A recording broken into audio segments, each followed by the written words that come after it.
Rumus pertama kebaikan itu simpel. Jangan buang-buang waktu memperdebatkan apa itu orang baik. Jadilah orang baik. Simpel. Tidak usah terlalu banyak diskusi untuk bahas orang soleh itu kayak gimana ya Pak Us. Pokoknya jadilah orang soleh. Tidak usah terlalu banyak debat kalau untuk ini. Kita memang sering terlalu banyak diskusinya, banyak membahasnya, banyak tanyanya. Jalannya jarang. Kita bahas secara detail kira-kira ya. Waktunya tahajud yang afdol itu sepertiga malam itu jam 3 pas. Apa kira-kira jam 3 lebih 15 apa jam 3.30 itu diskusi ini ngono. Sholat enggak, Pak. Iya. Kamu diskusi tentang terawih itu 20 apa 8 mati-matian nyari dalil ya. Terus enggak terawih. Itu namanya kamu sibuk memperdebatkan apa itu orang baik, tapi kamu enggak jadi orang baik.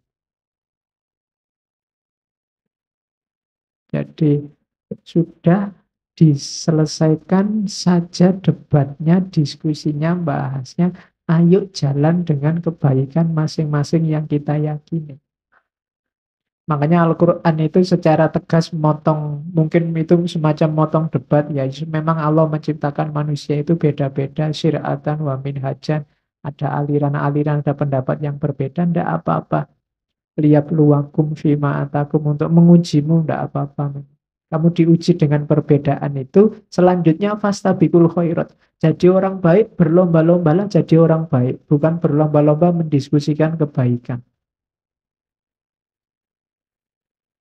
Jadi rumus pertama itu, kalau kita berlomba-lomba jadi orang baik, hidup kita sendiri dan bersama orang lain insya Allah juga baik. Hari ini kan kita tidak berlomba-lomba dalam kebaikan, tapi berlomba-lomba sering-sering nyari salahnya orang lain. Terus akhirnya debat, mana yang lebih benar, mana yang lebih salah. Akhirnya tidak ada yang menjalankan, isinya debat. Maka rumusnya Marcus Aurelius, jangan buang-buang waktu untuk memperdebatkan apa itu orang baik. Jadilah orang baik saja. Rumus yang kedua, kita harus melakukan kebaikan kepada orang lain sesederhana kuda lari. Lebah menghasilkan madu atau kebun anggur membuahkan anggur. Masa demi masa tanpa memikirkan lagi anggur yang telah dihasilkan. Jadi melakukan kebaikan itu jangan perhitungan. Sudah berapa ribu ya bulan ini aku sodakoh itu perhitungan. Biasanya orang yang masih perhitungan itu masih nunggu balasan. Aku sudah sodakoh sekian juta, baliknya 7.000 kali lipat. Kalau sekian juta kali 7.000, wah aku nanti dapat sekian. Itu masih perhitungan. Janganlah lakukan kebaikan kepada orang lain alamiah saja. Karena memang tugasmu untuk melakukan kebaikan itu. Kayak kuda lari, kayak lebah bikin madu. Lebah itu kan bikin madu, terus madunya mbok ambilin, mbok minumi kan dia tidak protes. Jadi coba bisa demo mereka itu kamu susah nggak dapat madu. Saya membayangkan kayak ayam itu demonstrasi, nggak mau bertelur saja. Itu berapa kerugian manusia, pengusaha-pengusaha, telur dadar, pengusaha-pengusaha, martabak itu bisa tutup semua. Nah, mereka kan nggak mikir ke sana. Dan kamu nggak pernah terima kasih sama ayam, bebek, dan kawan-kawan. Hidupmu sangat tergantung di sana. Mereka sudah menjalankan tugasnya dengan baik, tinggal kamu jalankan tugasmu. Kamu melakukan kebaikan kok masih nawar, masih nunggu balasan, masih minta dikasih pahala double.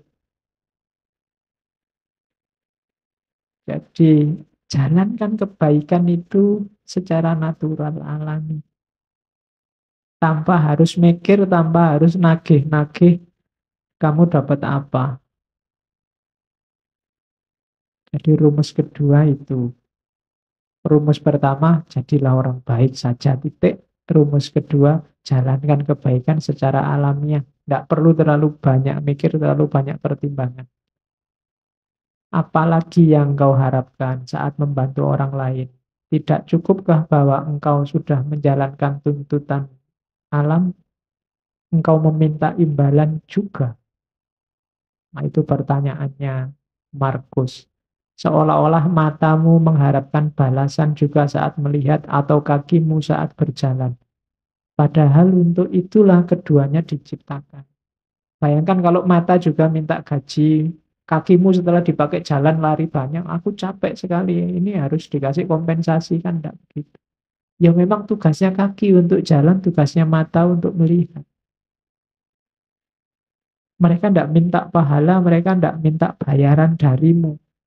Kakimu kan nggak teriak-teriak, ayo aku sudah capek ini, saatnya pijet, kan ya enggak begitu. Kakinya menerima saja.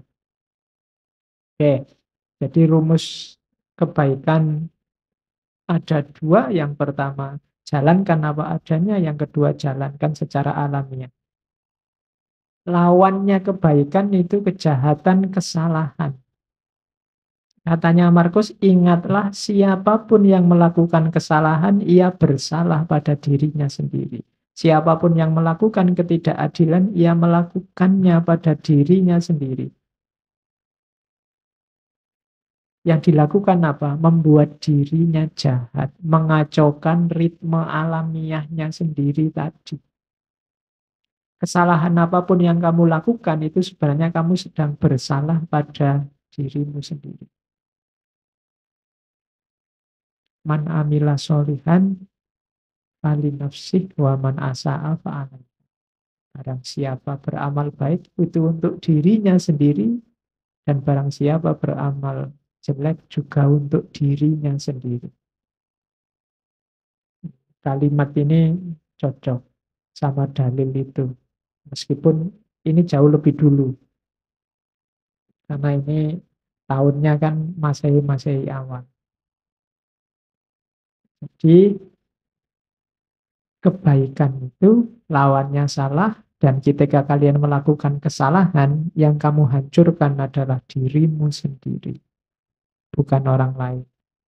Meskipun salahnya pada orang lain. Tentang kebersihan jiwa. Kalau tadi kan yang baik-baik, yang jelek-jelek tolong jangan masuk. Yang pertama apa? Ambisi. Ambisi berarti mengikatkan kenyamananmu pada apa yang dikatakan atau dilakukan orang lain. Orang yang berambisi itu kan targetnya biasanya keluar dari dirinya. Kesuksesan yang bergantung pada orang lain. Kamu tidak akan ketemu apa yang kamu ambisikan. Hidup yang penuh ambisi tidak akan nyaman, karena bergantung pada yang di luar diri. Bersenang-senang berarti mengikatkan kenyamananmu pada sesuatu yang terjadi pada dirimu. Bersenang-senang juga begitu, tergantung pada mood tadi. Tergantung pada suasana hati. Itu juga kamu tidak akan bersih jiwamu kalau inginnya senang-senang terus.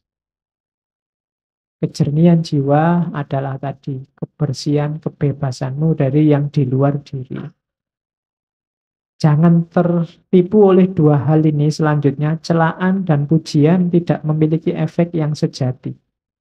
Kalau engkau melakukan kebaikan, dicela atau dipuji orang, tidak akan mengefek pada kebaikan itu. Kebaikan tidak akan jadi jelek meskipun dia dicaci orang. Dan sebaliknya, kejelekan juga tidak akan jadi baik meskipun dia dipuji-puji. Celaan dan pujian tidak memiliki efek yang sejati, tidak memiliki efek yang hakiki. Efeknya cuma citra-citra di luar saja, tapi yang baik akan tetap baik, yang jelek juga akan tetap jelek. Biar jiwamu bersih, maka tidak perlu kamu terpengaruh oleh celaan atau pujian. Selanjutnya, tidak ada kesombongan yang lebih tinggi dibandingkan orang yang membanggakan ketidaksombongannya, kerendah hatiannya. Saya Pak, tidak sombong loh saya itu sombong paling pol itu. Ya. Saya itu murah hati loh Pak, saya itu suka menolong, baik, tidak sombong, rendah hati. Itu kalau versinya Markus justru itu kesombongan yang paling tinggi. Menyombongkan kerendah hatian. Oke. Susah ya rumusnya, ternyata yang kita anggap rendah hati ternyata justru kesombongan.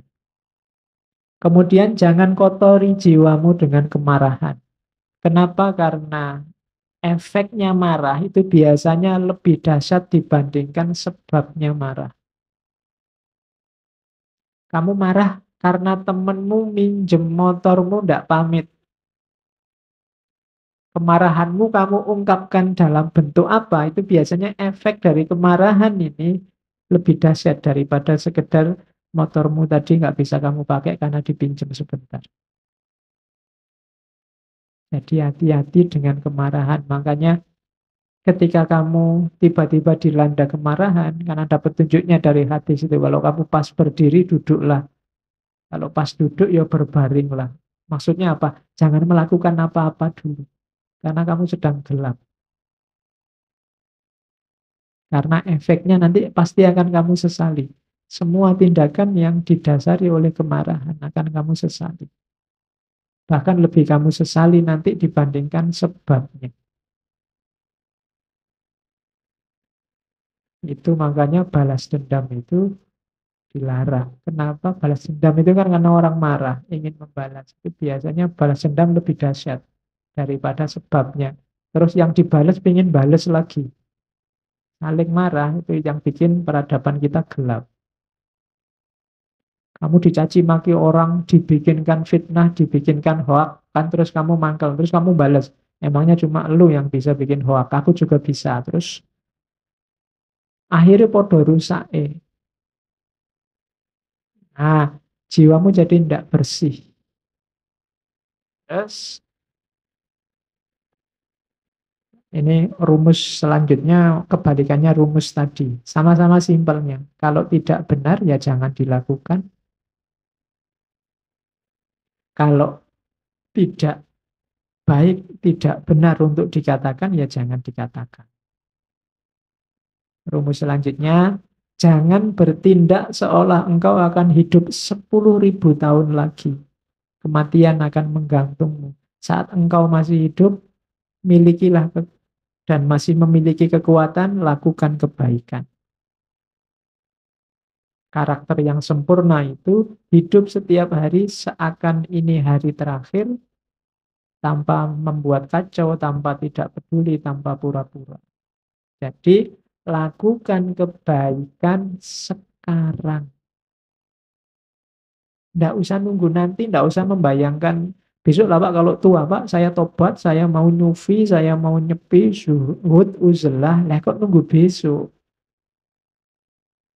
Durasi kita terbatas loh, sementara loh. Kalau kamu berbuat baiknya nunggu, nanti kalau tidak sempat berbuat baik gimana?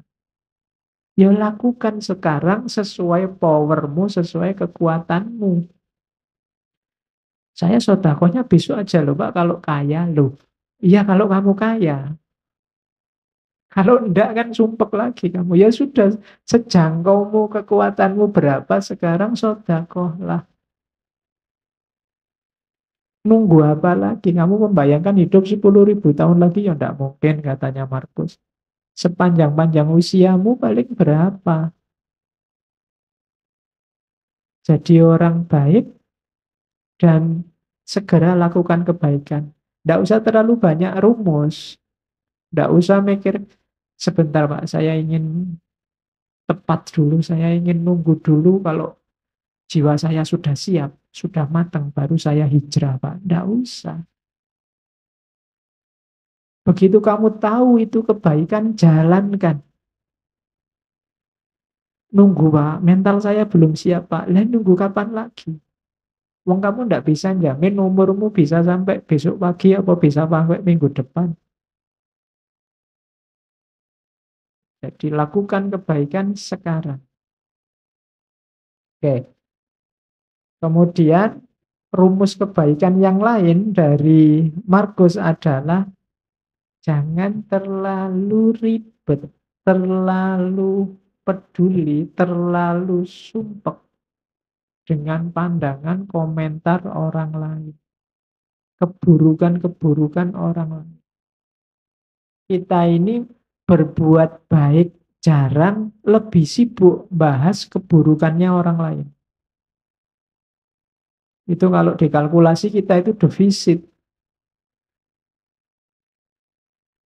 Jadi bahas salahnya orang terus. Itu kan defisit namanya. Berbuat baiknya jarang. Katanya Markus adalah sesuatu yang menggelikan. Menggelikan itu berarti hasilnya orangnya harusnya ketawa. Saat orang tidak menghindar dari keburukannya sendiri. Yang ini mungkin dilakukan. Namun orang lebih suka menghindar keburukan orang lain yang tidak mungkin dilakukan. Yang kita bahas selalu keburukan orang lain. Yang ini susah, bahkan tidak mungkin untuk dilakukan. Orang lain punya dunia sendiri. Yang lebih gampang adalah mengubah keburukanmu jadi kebaikan, tapi itu tidak kamu lakukan. Kamu lebih sibuk dengan keburukannya orang lain. Seolah-olah kamu ingin orang lain itu jadi baik. Padahal itu susah karena menyangkut orang lain. Bahkan tidak mungkin. Sibuklah dengan keburukanmu untuk jadi baik. Ini lebih mungkin karena kamu yang menguasai dirimu. Nah, ini rumus kebaikan. Jadi jangan capek habiskan energimu untuk keburukannya orang lain. Orang lain itu tugasmu paling mentok kan mengingatkan. Dia berubah atau tidak di luar kuasamu. Yang lebih kamu kuasai dirimu sendiri. Mau berubah atau tidak kan tergantung dirimu. Harusnya kamu lebih sibuk di sini. Tapi kamu tidak sadar, tidak mau melihat keburukanmu. Yang kamu lihat selalu keburukannya orang lain. Oke, ini nasihatnya Markus. Yo rasane kan koyo kamu belajar akhlak kan malam hari ini. Padahal ini filsafat akhlaknya Romawi zaman awal abad Masehi, tahun 100-an Masehi. Ini setiap yang saya omongkan bisa kamu carikan dalilnya. Kamu cari Qurannya apa hadisnya, insya Allah ada. Kamu pakai bahan khotbah Jumat besok. Ini juga rumus. Jangan anggap berharga apapun yang membuatmu mengingkari janji, membuatmu kehilangan harga diri, membuatmu membenci orang lain, mencurigai orang lain, mengutuk orang lain, membuatmu berlaku munafik, atau menginginkan sesuatu yang tidak ingin diketahui orang lain. Jangan anggap berharga itu maksudnya jangan diambil ini. Apapun yang membuatmu membenci orang lain, mending tidak usah kamu ambil. Membuatmu nantinya akan mengutuk-ngutuk orang lain, mending tidak usah kamu ambil. Membuatmu kehilangan harga diri, tidak usah kamu ambil. Itu yang disebut jangan dianggap berharga. Kok ada postingan yang isinya kemungkinan membuatmu benci sama seseorang atau sekelompok orang, kamu tinggal saja. Karena postingannya tidak penting, tapi dampaknya pada jiwamu besar. Itu maunya Markus. Selanjutnya, biar jiwamu bersih, jangan kotori jiwamu dengan kesalahannya orang lain. Ini ada rumus bagus dari Markus. Kalau ketemu orang jahat, orang rusak, orang keliru. Saat engkau sedang melawan orang yang tidak tahu malu, ini misalnya, tanyakan pada dirimu sendiri, apakah mungkin di dunia ini bersih dari tindakan tidak tahu malu? Jawabannya kan pasti ya, tidak akan selalu ada orang jahat, akan selalu ada orang yang tidak tahu malu. Maka jangan mengharapkan sesuatu yang tidak mungkin. Selalu ada orang yang tidak punya malu di dunia ini. Dan yang kamu hadapi sekarang adalah salah satunya. Hal yang sama berlaku untuk orang yang jahat, orang yang tidak dapat dipercaya, dan kerendahan moral lainnya. Jadi ini menyuruh kita untuk jangan mengotori jiwa dengan kemarahan-kemarahan, kebencian, ketidaksukaan, intoleransi pada orang lain yang kamu anggap keliru atau kamu anggap jahat. Pertanyaannya gampang. Apa mungkin di dunia ini orangnya baik semua, soleh semua? Kan tidak mungkin. Kalau kamu marah, berarti kamu tidak terima kalau di dunia ini ada orang jelek, ada orang tidak baik. Kalau kamu tidak terima, berarti kamu sedang melakukan sesuatu yang tidak masuk akal. Karena kamu menuntut sesuatu yang tidak mungkin terpenuhi. Akan selalu ada orang jelek, orang jahat. Maka ngapain kamu mengotori dirimu gara-gara itu? Ada orang jahat, ya monggo memang hidup ini ada yang baik, ada yang jahat. Tapi jangan kejahatannya dia membuatmu juga jadi jahat. Kejelekannya dia membuatmu juga jadi jelek.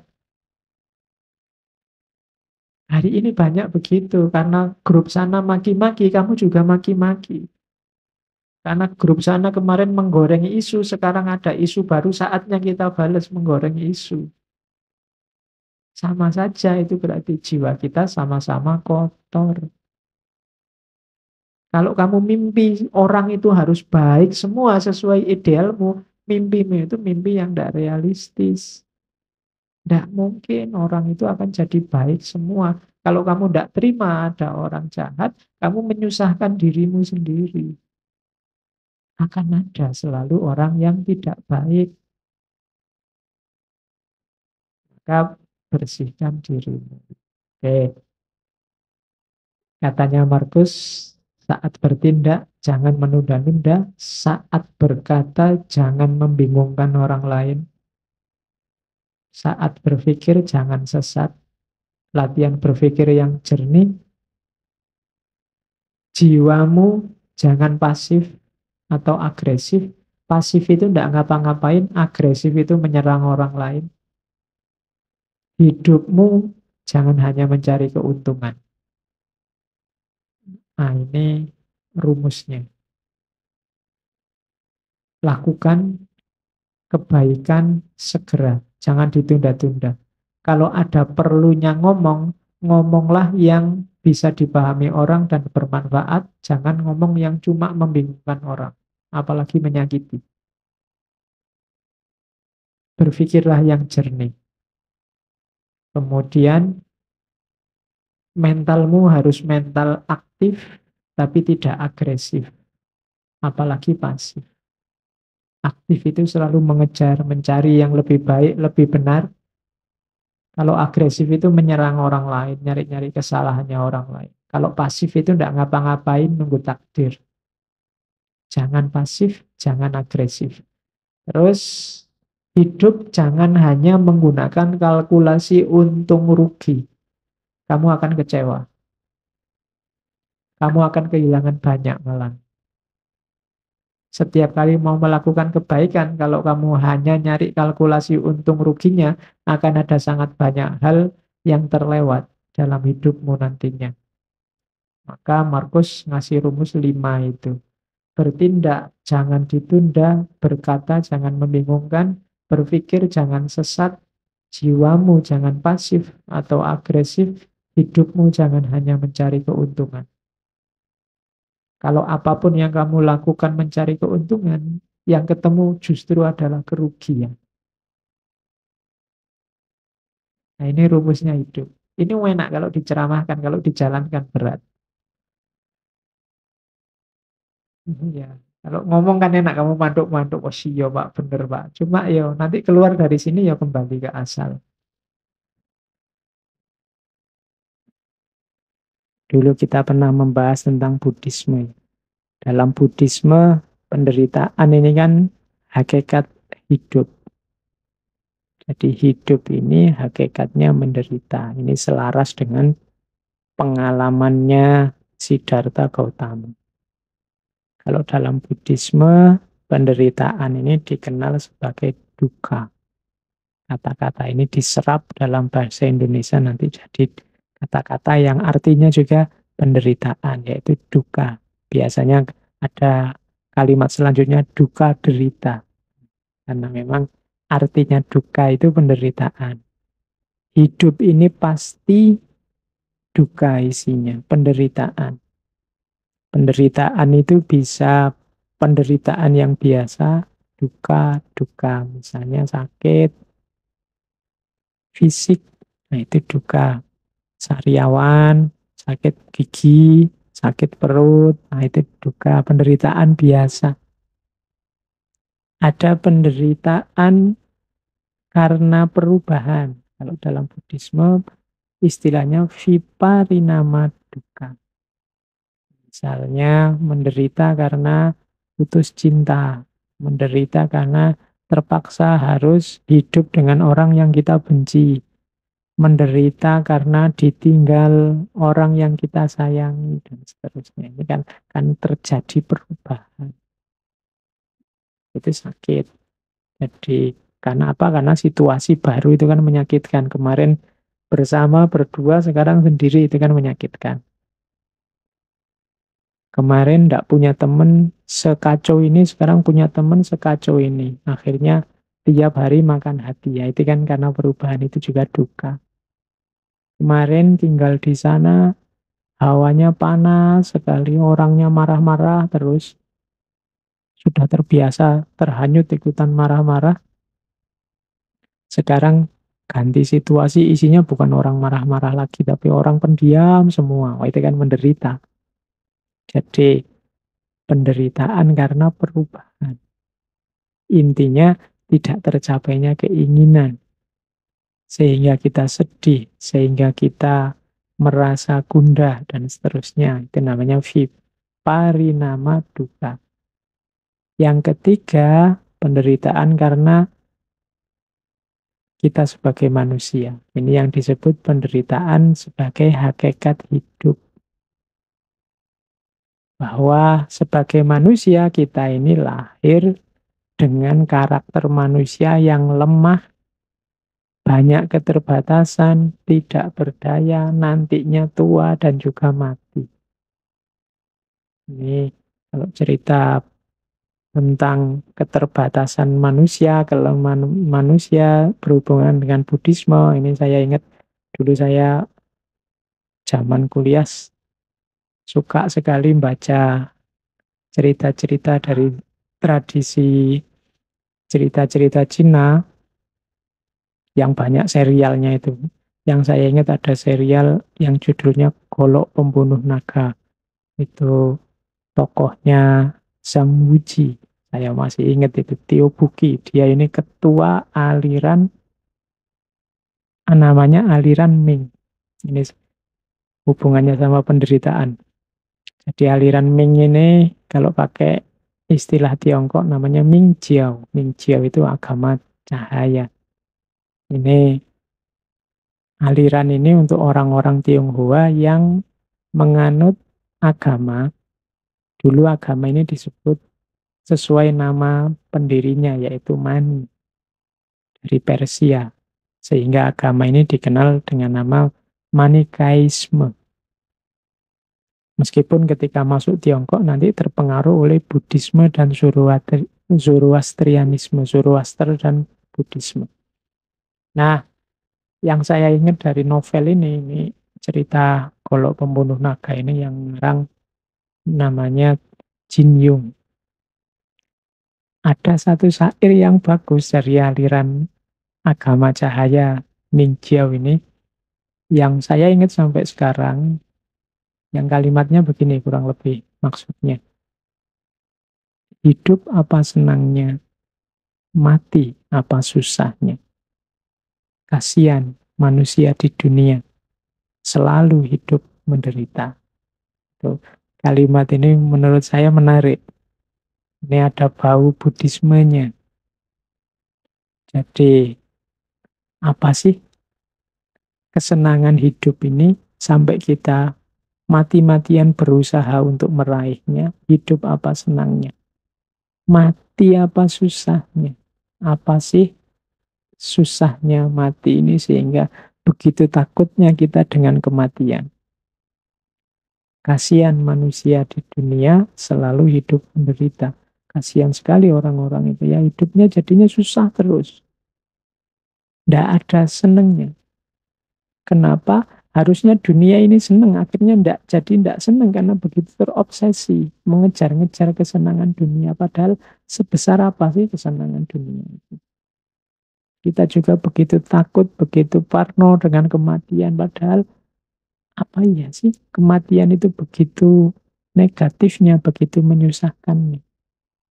Nah, ini saya dapatnya dari novel, tapi menarik untuk menggambarkan bagaimana agama Manikaenisme ini menganggap bahwa sudahlah hidup jangan terlalu diambil serius. Hidup itu menyenangkan tapi juga tidak sebegitunya. Mati itu menyedihkan tapi juga tidak sebegitunya. Yang susah kalau orang terlalu memberati hidup, terlalu takut dengan kematian, akhirnya selalu hidup menderita. Nah, jadi kembali ke Buddhisme tadi, salah satu agama yang menganggap hakikat hidup intinya adalah duka atau penderitaan adalah Buddhisme. Sebabnya apa? Penderitaan itu ada dua, tanha sama avijja. Jadi tanha itu nafsu, kalau avijja itu kebodohan, kegelapan batin. Kebodohan berarti tadi ya, kurangnya pengetahuan. Kemudian kalau tanha itu nafsu, keinginan yang tidak terkendali, hasrat yang tidak terkendali. Jadi ternyata hidup kita ini menderita ketika hasrat kita tidak bisa kita kontrol dan pengetahuan kita terbatas. Berarti solusinya bisa menyatukan tadi antara timur dan barat. Kalau Schopenhauer tadi inginnya kita mengontrol nafsu, mengontrol hasrat. Dan banyak pikiran timur menganggap bahwa kuncinya di pengetahuan. Ternyata ya memang dua-duanya.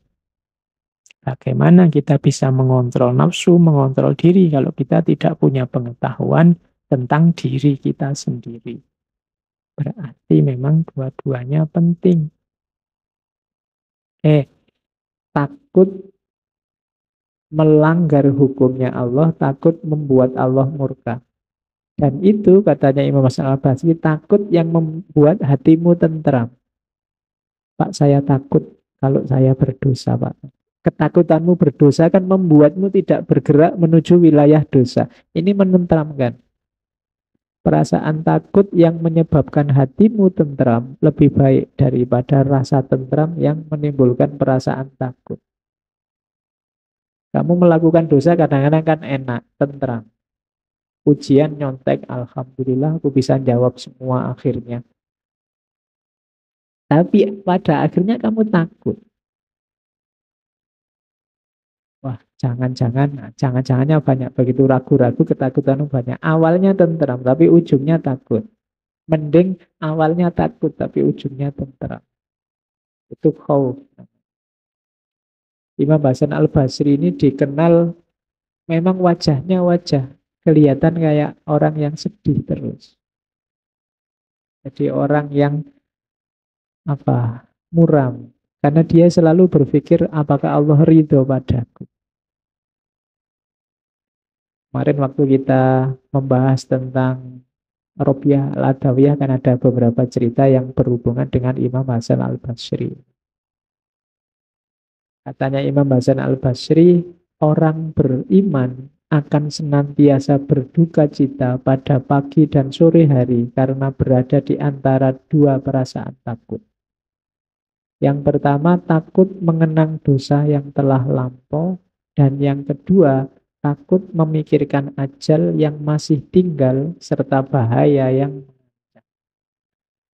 Jadi takut tentang masa lalu dan masa depan. Masa lalu dosaku yang dulu, Kemudian masa depan umurku tinggal berapa. Ini kan tidak jelas. Saya sering bilang kalian yang masih muda tidak usah kepedean bahwa umurmu lebih panjang daripada yang sudah tua. Jatah itu sudah tidak bisa dibantah lagi, rahasianya Allah. Bisa 1 detik, 2 detik setelah ini, bisa ratusan tahun yang akan datang, hanya Allah yang tahu. Kalau kamu menunda-nunda bertobat, menunda-nunda beramal baik, apa jaminannya bahwa usiamu masih panjang? Jadi orang yang beriman itu harus punya rasa takut. Tidak boleh tidak ada takutnya sama sekali.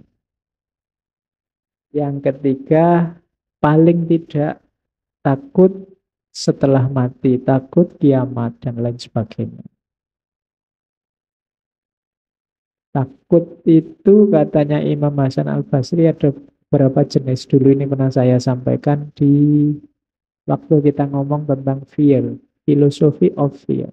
Ada khauf, ada wajal, ada khosyah, ada rohbah, ada haibah. Kalau khauf itu takut karena sadar bahwa aku itu lemah.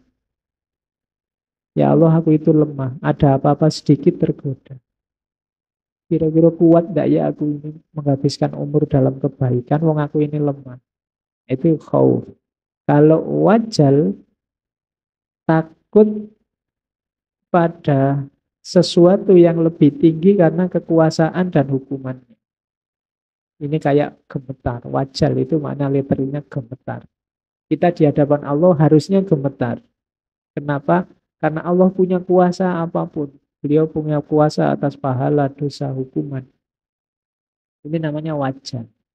Kayak kalian habis melanggar apa, terus dulu waktu SMA dipanggil guru BP, terus kamu gemeteran sebelum masuk ruangan, itu wajar.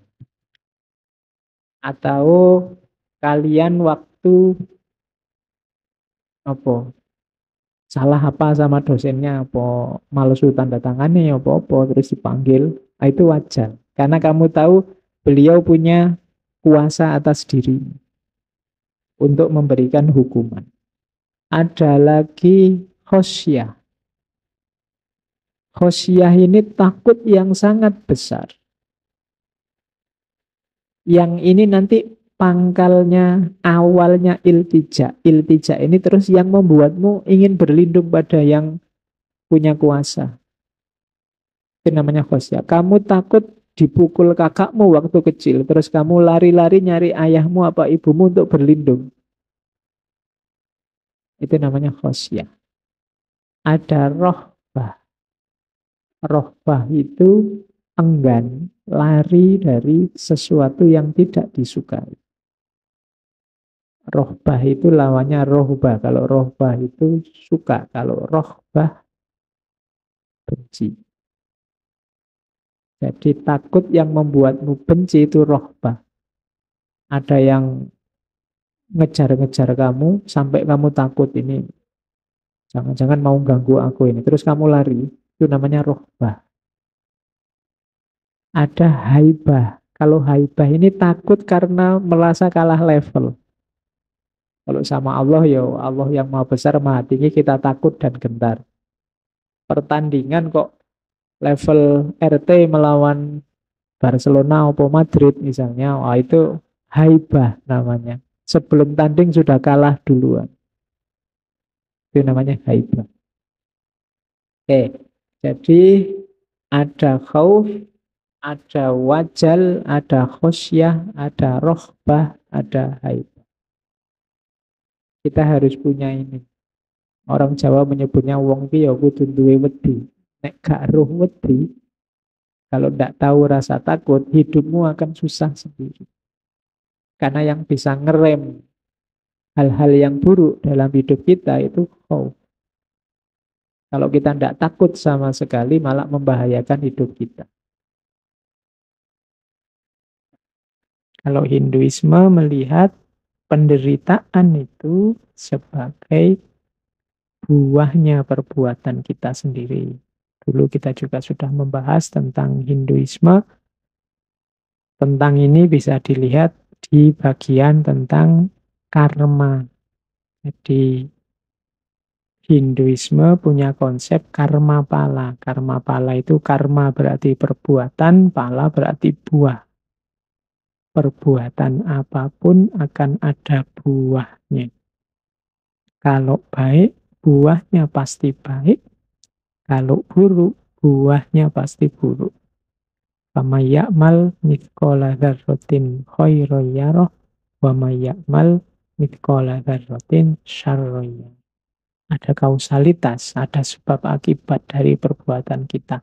Maka ayo hati-hati benar, sekecil apapun kesalahan, sekecil apapun kekeliruan, kita akan memanen hasilnya.